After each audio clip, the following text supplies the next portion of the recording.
Hey guys, Break here and welcome back to the second episode of the Daily Craft, the video series where I go over one of my characters and do both the professions on that character, crafting my stuff for the week. So I just kind of ramble on in the background and do my sort of weekly stuff.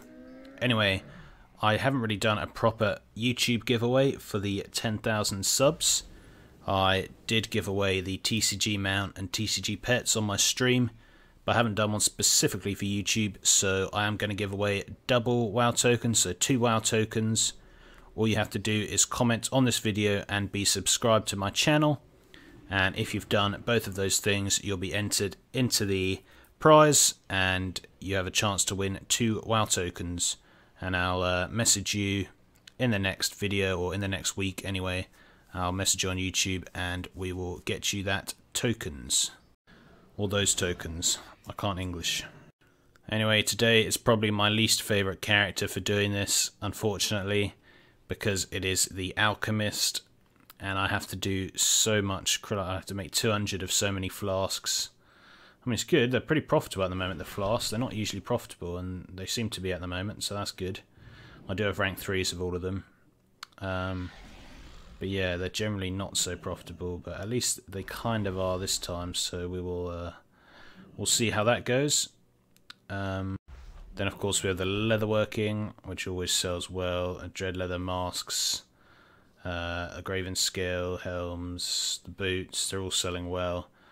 I would have more, but I realised I'd had a load of gear I crafted last time and forgot to send to my bank alt, so that's why more isn't being queued. And then we've got the transmog as always, so we'll see if we can get any of those mats for cheap and craft a few of those. One of the blacksmithing transmogs from one of the last videos, by the way, it sold for like 30k. It was either one of the like Titan steel shields or swords or something. Anyway, it sold for like 30,000 gold, so that was cool. However, we're not going to be ignoring alts today, we're going to be doing this properly, so we're not going to ignore alts or intermediate crafting. We are going to trade inks, actually we don't even have any inks, so we're not going to do that. But yeah, there we go. So I've got a load of stuff from the guild vault, a load from vendor, and a load from my other characters. Brega, who else we got? Oh, loads of my other characters, lucky me. Anyway, we'll get doing that, because like I say, usually I'm too lazy to do that, and that's not ideal. First up, we'll gather from the old guild vault. Here we go. Take what I need. It's very useful having a guild vault that's shared across all your characters. Very, very useful. Apart from my main who's in the raiding guild. It's kind of annoying actually. But I mean, I feel on your main you kind of have to be in a guild or you're going to get all depressed and lonely. So I sent the stuff over from my alts. It was actually pretty easy. The annoying thing is, because I've got 2 accounts and they're connected, so TSM will tell me to send stuff over from my other accounts, but then TSM Gathering doesn't work across multiple accounts, at least as far as I'm aware. If you guys know this any better than I do, then please tell me. But as far as I'm aware, I pressed ignore alts now, but like it was saying, go to Bregalad, which is on my other account. But then when I went on Bregalad, the crafting queue didn't come over. Whereas when I go onto another character on this account, the crafting queue will still be there.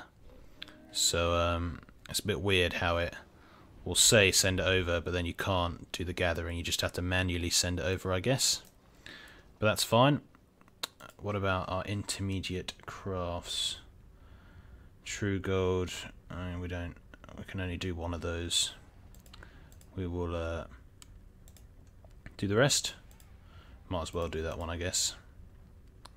We'll see how much we can save. Now, you guys were saying to me, I've had a couple of questions, why isn't it showing up in intermediate craft?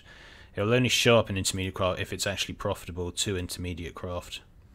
If it's not profitable, then it won't show up and it's not an issue really. So much crafting every day. Heavy Boreans, let's go. Let's make that heavy Borean, like we're back in ICC, Lich King. I presume this was in Lich King. like Borean Tundra. Can't say I did much crafting in Lich King. I remember getting to level 80 in Lich King though. I was such a noob at the start of it, and I just wanted to get to max level because I played at vanilla and BC, and I don't think I'd ever even got to max level. So we went to Venice. Like my parents took me to Venice, and I remember like bringing my laptop, and they were off like looking at some like churches and art galleries or something, and I was just like, no, I don't feel very well. And then I just sat around and started leveling my Death Knight. Obviously a Death Knight.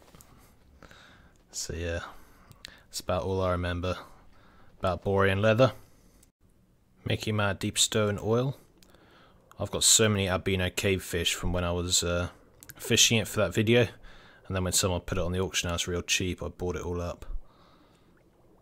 I say this every time I craft alchemy, but always make sure you check the auction house for the things you always need, like albino cave fish if you have Vial of the Sands, and then if someone's just dumped a load, maybe someone's just botted a load, shame on them, but that's fine because you can just buy it all up cheap and make the most of it. I'll show you guys something funny. If you look at Vial of the Sands, it's saying only 23k profit, and then if we look at how much each thing costs to make, Flasks of the Winds is costing way too much than usual. 8 Flasks of Winds is saying costs 24k, which is way more than usual. And then I looked and actually no, that's about right, which is a shame. But if you go onto the Flasks of Winds, what it actually costs to make, Flask of the Winds. Here we go. So it's saying 10k, which is a joke, but it actually only costs, usually only costs about 2k, and it can proc more than one. So usually only costs way less than that. It's because someone reset Volatile Life, as you can see here. Someone's reset the Volatile Life first to like 5k each, and now to 200 gold each. And luckily I have some in my bags, but not quite enough, which is a shame. So this is why you always have to stay restocked. I mean, but if it's at 200 gold each, then 8 will only cost, well, still 1,600 plus 1,700. It's about 3k, yeah. So it's 3k to buy, and then it's 3k to make, just with these lots. So I'm gonna buy. Actually, no, I'm not gonna buy any of that. Screw that. So yeah, if you ever think pricing's a bit weird, especially for something which is quite complicated like the Vial of the Sands, then that's probably going to be why. Again, if we go on True Gold, doesn't seem too bad. It's usually around 2,500, and you need 12, so yeah, it's about 25,000 usually. But mine's only saying 18,000. And why would it be saying that? Because it must be taken into account the fact that we're going to craft it. Transmute True Gold, which obviously we will be doing, and to do that you need REM Bar and then 10 of each of these. So 10 of that is for 400. Well, we can see here the crafting cost is about 1,500, so you can save a lot of gold just by crafting, and then obviously if you're Transmute Master you're going to save even more gold. So yeah, we need a load of REM Bars basically. They're usually around 300 gold, and then if you look at REM Bar crafting costs, it's 17 gold, but you can only do that once per day. So yeah, but actually they're kind of cheaper than usual, to be fair. They're usually over 300 gold, now they're only 270, so definitely worth buying these bad boys out. And yeah, we'll craft what we can out of the Vial of the Sands. We'll see. But yeah, I think I'm going to start getting Transmute True Gold now. I sometimes have it, but the past few months I've been using the Potion Transmute, Flask Transmute. So when I make Flasks of the Winds and Flasks of the Earth, whatever the stuff, Flask of Titanic Strength, the stuff I need for Vard of Sands, it gives me more procs, but at the moment, even with the procs, they're not that great, and you're usually better just buy them from the auction house anyway. So maybe it would be better for me to get the True Gold Transmute. Who knows? I really hope they make bags bigger in the next expansion. I'm always running out of space, and it's very annoying. I can try and move some of these into the herb spots. You get in there. But yeah, I do hope they make us some more. And there we go. We just need some more Flask of the Winds. And as is typical, again, we didn't invest in the Ashara's Veil, and they've run out on the auction house. So just got to wait around. We can only make 2 vials until then, which is quite upsetting, but it's okay. Let's get crafting then. Get the old leatherworking stuff done with. Blue Dragon Scale Leggings. I always make these, and I always get told to make more. Do you know why? Because they always sell. People might laugh at the price, but they sell pretty good. Look, 0.04 is really not too bad for a transmog. It's a pretty decent selling transmog, that, so can't complain. My paste bin is in the description below if anyone is interested. Now, I don't suggest starting off that you use TSM to make everything, because you'll get kind of a bit confused and complicated, and it can take ages.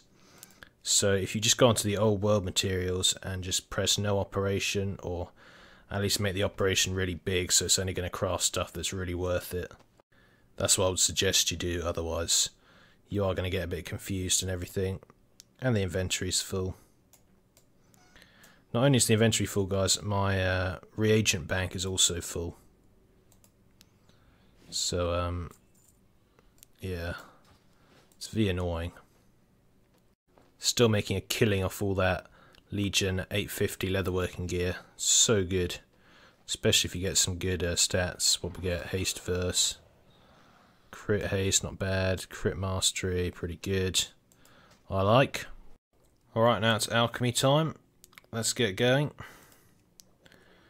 So we're making a few old world potions that don't sell too well. You just got to treat them like transmog.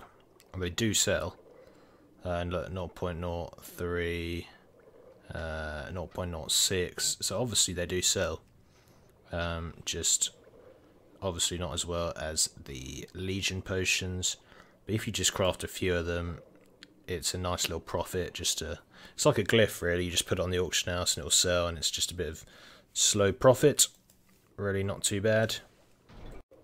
Potion of treasure finding. These bad boys still sell, and usually for a pretty nice profit. We're making like 400 gold per potion, if probably more actually, because we'll sell it in stacks of 5. As for my Legion potions, there aren't even enough herbs on the auction house to buy out, so I'm not even going to bother. I used to run my shopping operation quite a lot looking for cheap herbs. Just hasn't really happened the past few months. I didn't really realise they were still profitable, but at the moment at least they are, so I'll start running that operation again, and yeah, making sure I actually have enough stuff in my guild bank to easily do when I need. Skaggle drink. I do have enough for some of those, to be fair. They sell nicely, those. They're really good for Mythic Plus, obviously. But yeah, I think that's going to be it, guys. I hope you enjoyed my mumbling and rumbling when we're going through this crafting. Make sure you do leave a comment and subscribe to the channel for your chance to be entered into the giveaway. And yeah, thanks for watching, guys. Until next time, see ya.